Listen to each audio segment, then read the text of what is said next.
Don't tell your mother, John whispered, grinning at his 12-year-old son. Tommy laughed, clutching the edge of the sleek hover jeep as it bounced over the rocky terrain of Nova Ridge. She said no mountains, remember?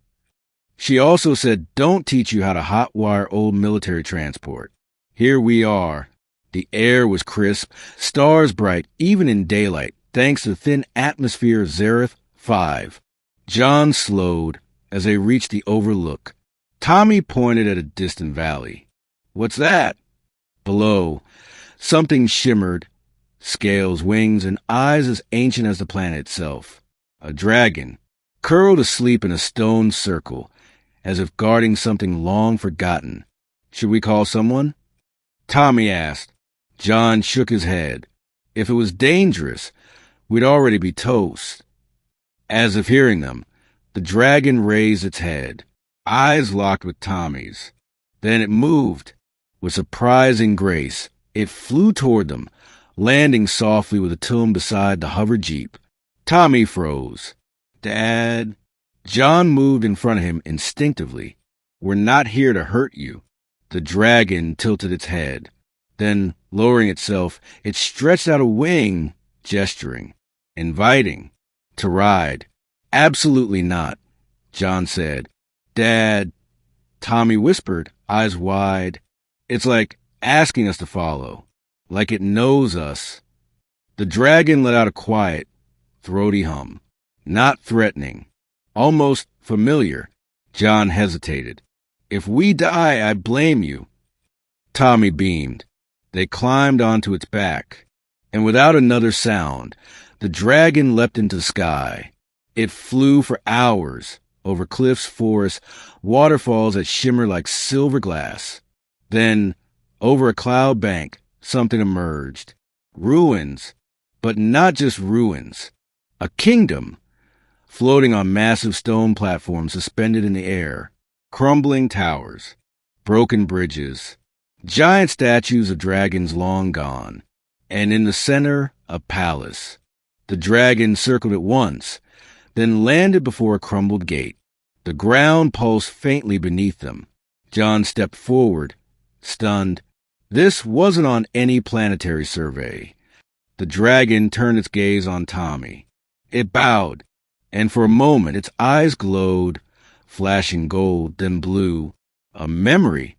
Suddenly, a vision burst into Tommy's mind, of a boy riding a dragon, a crown too large for his head, giggling as he was lifted high into the sky, of an entire people, winged and powerful, bowing before a human child. Then fire, war, a baby hidden in an escape pod, a dragon fleeing into the stars, and a promise. One day, I will bring you home. Tommy stumbled back, gasping. Dad, I think I used to live here. John blinked. You were born on Earth, Tom. No! He looked back at the dragon. I wasn't. Not first. The dragon stepped toward a panel beside the gate and pressed its claw into the stone. The air shimmered, and a voice, ancient regal, echoed. Bloodline confirmed. Air returned. The gates opened. Inside, lights flickered on after centuries. Statues came to life, not alive, but ancient constructs. They bowed as Tommy passed. A crown rose from a pedestal, floating toward the boy. He stared at it, wide-eyed. I don't want to be a king. The dragon gently nudged his back. John stepped forward, kneeling in front of the son. You don't have to be anything you don't want to be, kiddo, he said gently. But you were brought here for a reason. Tommy swallowed, then touched the crown. It lit up, soft blue energy wrapping around his fingers. The room changed again. Screens appeared, showing cities in ruins. People scattered across the stars. Refugees from a kingdom long forgotten. The AI voice returned, awaiting command. Will the air rebuild? Tommy looked at his dad. John smiled. Let's fix this place together. Over the next few days, they explored the kingdom. They found libraries filled with glowing texts, gardens still alive thanks to preservation fields, and dozens of other dragon constructs. Silent guardians waiting for their prince to return. And slowly, Tommy realized, he wasn't just a lost heir. He was the last piece of something ancient. And the dragon?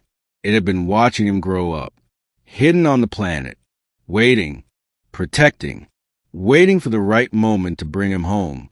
The galaxy's reaction came fast. News channels buzzed.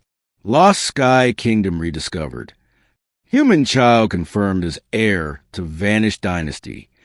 Ancient dragon found serving forgotten royal line. Some called it a hoax. Others tried to seize the territory. But the dragon and the awakening defense systems made one thing clear. This land had a king again, and he wasn't alone. Tommy didn't take a throne right away. He stayed with his dad in a rebuilt chamber, exploring each part of the kingdom like a kid in the world's greatest playground. But slowly, he started helping. He opened archives for scholars. He invited refugees to return. He taught dragons and humans alike to fly together again. One night, John stood on a balcony, watching his son laugh with a group of young dragonlings. The big black dragon, now called Veron, landed beside him. "You waited all these years," John said quietly. "Why?" Veron's deep voice echoed in his mind. "Because home isn't stone. It's the people we keep safe. I swore to bring the child back. But I never knew he'd bring his father, too." John chuckled, eyes misty. "Thanks for the ride."